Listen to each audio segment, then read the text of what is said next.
मेहरबानी हिदायत बलोच साहब।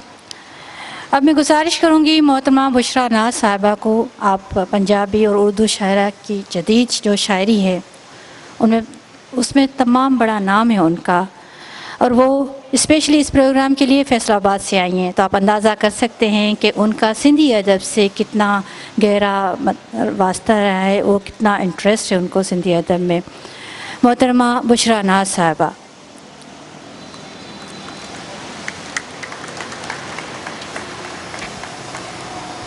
शुरू अल्लाह के बाबरकत नाम से जो नहायत रहम करने वाला है। तमाम हाज़रीन महफ़िल को मेरा मोहब्बतों भरा सलाम, और साहिब किताब डॉक्टर ज़ुल्फ़कार सयाल साहब को उनकी शायरी की किताब लफ्ज़ लफ्ज़ खुशबू की तकरीब पजीराई पर बहुत बहुत मुबारकबाद। कुदरत जब अपने कमाल फ़न का इजहार चाहती है तो बाकमाल हस्तियाँ ज़मीन पर भेजती है, फिर वो हस्तियाँ अपनी खुदादाद सलाहियतों को बरोए कार लाकर ज़माने भर को रोशन कर देती हैं, जिसके बाद एक दुनिया इनकी तकलीद करती है और इनकी फैलाई हुई रोशनी में अपनी मुसाफ़तों का तयन करती है। मैं समझती हूँ कि ऐसे लोग दुनिया में आते नहीं बल्कि भेजे जाते हैं। 28 मई 1957 को मोहम्मद ख़ान सयाल के घर जन्म लेने वाले बच्चे के बारे में कौन जानता था कि वो बड़ा होकर इल्म व अदब, फ़न व सकाफ़त के आसमान का एक ऐसा रोशन महताब बनेगा कि एक दुनिया उसके नाम व काम से ना सिर्फ वाकिफ़ होगी बल्कि उसकी सलाहियतों को तहे दिल से तस्लीम भी करेगी। और फिर ऐसे ही हुआ, वो बच्चा बड़ा होकर डॉक्टर ज़ुल्फ़कार सयाल बना और अपनी मेहनत शाका, रियाज़त व जद्दोजहद से अपनी सलाहियतों का लोहा बनवाता चला गया। सोने पर सुहागा उनका नाम ज़ुल्फ़कार, जो कि अज़ खुद शुजाअत व बहादरी, मामला फ़हमी, रूहानी शऊर और असरी तकाज़ों के अमीक शऊर का गम्माज़ है। डॉक्टर ज़ुल्फ़कार सयाल की खूबियाँ हैरान कर देने वाली भी हैं और मुतासिर कुन भी। मुझ जैसी अदब की तालिबा जब डॉक्टर साहब के काम पर नज़र डालती है तो हैरत होती है कि कोई इंसान महज एक ज़िंदगी में इतना काम कैसे कर सकता है। उन्होंने अब तक जितना काम किया उसके लिए कई जन्म दरकार हैं। डॉक्टर साहब ने सिंधी, सराइकी और उर्दू ज़ुबानों में बैक वक्त काम किया है। सिर्फ सिंधी ज़ुबान में उनके 6 शेरी मजमूए मंजर आम पर आ चुके हैं, जो ना सिर्फ अदबी हलकों में मकबूल हुए बल्कि वो सिंधी अदब की तारीख़ का हिस्सा बन चुके हैं। डॉक्टर साहब ने कई सफ़रनामे और 2 तहकीकी कुतब भी दुनियाए अदब को दान की हैं, जो नस्ल दर नस्ल सिंधी ज़ुबान के अदब को मालामाल रखेंगी। डॉक्टर ज़ुल्फ़कार सयाल के अदबी सफ़र में तनूकारी बेहद नुमाया है। जहाँ उन्होंने मुख्तलिफ़ ज़ुबानों में काम किया, वहीं मुख्तलिफ़ मौज़ूआत पर भी उनका काम सरे फ़हरिस्त है। डॉक्टर ज़ुल्फ़कार सयाल ने बच्चों का अदब तख्लीक करके जो कारनामा सरअंजाम दिया वो सुनहरी हरफों में याद रखा जाएगा। उन्होंने चंद चीज़ें लिख कर अपने आप को बच्चों का अदीब बनवाने की कोशिश नहीं की, बल्कि पश्तो, पंजाबी, सिंधी, उर्दू और सराइकी ज़ुबानों में 12 कुतब बच्चों के अदब पर तख्लीक की हैं। मैं नहीं समझती कि किसी भी राइटर का बच्चों के अदब पर इतना काम हो। ये एज़ाज़ भी डॉक्टर ज़ुल्फ़कार सयाल को जाता है, जो पाक व हिंद के बच्चों के अदब के सबसे बड़े राइटर हैं। मैं दौरान मज़मून ये एतराफ़ करना चाहती हूँ कि डॉक्टर साहब जैसी बड़ी हस्ती के काम का तज़किरा किसी एक मज़मून में कर देना मुश्किल ही नहीं, नामुमकिन भी है। डॉक्टर साहब ने जो मुख्तलिफ़ मौज़ूआत पर कुतब तख्लीक की हैं, उनकी तादाद भी 1 दर्जन से ज़ायद है।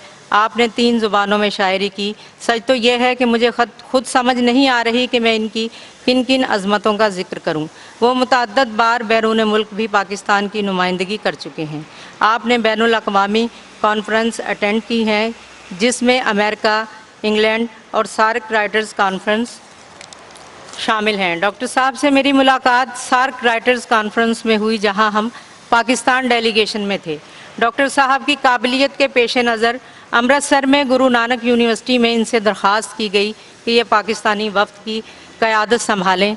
आपने इस वफ़द की क़यादत की और एज़ाज़ी मेहमान बने और इस तकरीब से ख़िताब किया। आप सिंधी अदबी संगत के 2 मरतबा सेक्रेटरी जनरल मुंतखब हुए और creative arts forum of Pakistan के चेयरमैन होने के साथ साथ कई अदबी तंजीमों से भी वाबस्ता हैं। डॉक्टर जुल्फ़कार सयाल शायद सिंध के वो वाहिद शायर और अदीब हैं जिनको पूरे पाकिस्तान में मुख्तलिफ़ ज़ुबानों में पज़ीराई मिली और मुख्तलिफ़ ज़ुबानों के फंक्शंस में मेहमान ख़ास और एज़ाज़ी मेहमान होने का शरफ़ भी हासिल है।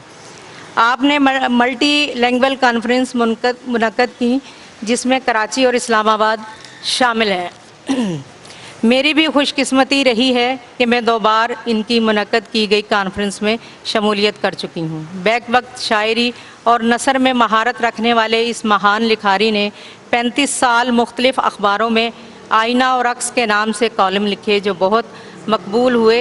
इन्हीं कॉलमों पर मुश्तमिल एक किताब आईना और अक्स मंजर आम पर आ चुकी है। डॉक्टर जुल्फ़कार सयाल ने पीटीवी के लिए जो खिदमात अंजाम दी वो भी पूरे का पूरा एक काम है। पाकिस्तान टेलीविज़न का इकलौता चैनल जब पीटीवी होता था तवील अरसा इसके लिए स्क्रिप्ट राइटर और एंकर पर्सन रहते हुए इसके लिए खूबसूरत और यादगार स्क्रिप्ट लिखे बच्चों के प्रोग्राम्स रोशन तारा, सवाल ये है, अदबी संगत, माहकार, मेडिकल फोरम जैसे मशहूर और मकबूल प्रोग्राम दिए जो आज भी लोगों को याद हैं। डॉक्टर साहब का एक और भरपूर काम उनकी गीत निगारी है। मुख्तलिफ़ ज़ुबानों में 500 से ज़ायद गीत लिखे जिन्हें मुल्क के तमाम मशहूर व मकबूल बड़े गुलकारों ने अपनी आवाज़ का जामा पहनाया। दुनिया भर में शोहरत पाने वाली आवाज़ें मेहंदी हसन, मोहम्मद यूसुफ, सलीम जावेद, आलमगीर, मोहम्मद अली शहकी, शबनम मजीद, सायरा शबनम, हुमैरा चना, गुलबहार बानो, महनाज, मंजुमन सिस्टर, खलील हैदर, सज्जाद अली और पश्तो वाला जावेद अख्तर जैसी बड़ी आवाज़ों ने आपका लिखा हुआ कलाम गाया जिसने रेडियो और टीवी पर खूब धूम मचाई। जुनून ग्रुप के शुरुआती दौर में आपका लिखा हुआ गीत हम एक हैं ने जुनून ग्रुप की शोहरत को भी दवाम बख्शा। अवाइल उम्री से ही फ़नो अदब से गहरा ताल्लुक़ रखने वाले इस सिक्काबंद शायर अदीब ने शोहरतों के बामे अरूज का सफ़र बड़ी तेज़ी से तय किया। Doctor Zulfiqar Sayal medical surgeon जो अदब में भी पीएचडी हैं। पाकिस्तान बल्कि इंडिया में भी ऐसा मेडिकल सर्जन नहीं है जो अदब में भी डॉक्टर हो। ये एजाज़ भी सिर्फ़ इन्हीं को जाता है। 21 कुतब के इस महान राइटर का अदबी सफ़र अभी जारी व सारी है। मुझे कभी उम्मीद है कि अभी दुनियाए अदब उनके फैज़ से मज़ीद मालामाल होती रहेगी। हमारी दुआ है कि अल्लाह ताला डॉक्टर साहब बल्कि डबल डॉक्टर साहब को सेहत व तंदरुस्ती वाली लंबी उम्र अता फ़रमाए क्योंकि इनका वजूद किसी नेमत उज़्मा से कम नहीं है। आप सलामत रहें डॉक्टर साहब। मैं अपनी बात इन 4 मिसरों पर ख़त्म करती हूँ। लेके पाकीज़ा फ़िक्र की डोरी हम दुआओं के गुल पिरोते हैं। लेके पाकीज़ा फ़िक्र की डोरी हम दुआओं के गुल पिरोते हैं। डॉक्टर जुल्फ़कार जैसे लोग कई सदियों में पैदा होते हैं। बहुत शुक्रिया।